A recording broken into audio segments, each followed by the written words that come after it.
So is it just those crazy right-wing Christians who are refusing to get vaccinated so that we can move on? The world can move on. Is that what's going on here? I'm Tim Wildman with Ed Battagliano and Abe Hamilton. Abe, it's not just the crazy Christians that are hesitant. A lot of them are hesitant about getting the COVID shot, right? No, not at all. And that's how people would like to Right. present it, but that's not the case. Recently, you've had numerous high-profile NBA basketball players coming out saying that they have concerns about getting the shots or the injections or whatever, including Jonathan Isaac, who was a first-round draft pick for the Orlando Magic, who is a Christian. And he, on Media Day, explained his reasons for his hesitancy. He talked about his age, his physical fitness, his health, as well as having he's actually thought about this. He actually thought about it. Right. He talked about even having previously had COVID and Right. having antibodies to enable him to cause him to have pause with getting further injections or shots or anything of that nature. Well, even though at the time of the press conference, no media personalities had any follow-up questions for him.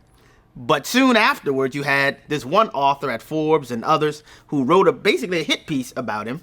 And it said that Jonathan Isaac's problem for the Orlando Magic is deeper than his concern about COVID-19 or the issue of COVID-19. It's actually because he is, quote, deeply and vocally religious. Oh, okay. That could cause additional problems for the team. So what we have happening now, which should be not surprising to anybody, but COVID is now being used as a bridge for people to openly and overtly display their hostility to the Christian faith. That's what's going on here in a lot of respects.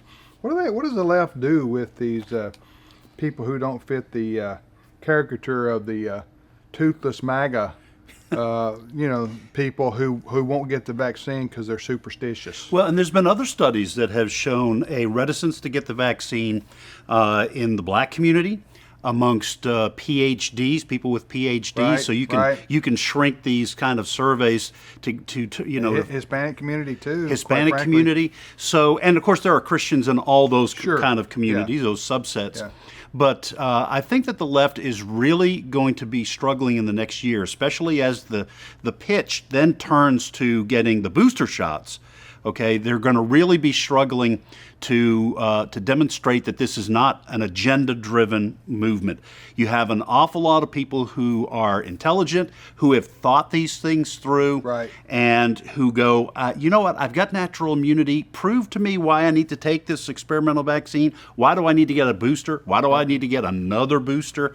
And nobody's explaining that, and that's only going to increase people's reticence. Well, Biden and the Democrat politicians are for ruining your life if you don't get the COVID shot. If you don't get it, then if you're in the military, you're kicked out, dishonorably discharged. That's the kind of mentality these folks have. We'll see you next time on Reason and Company.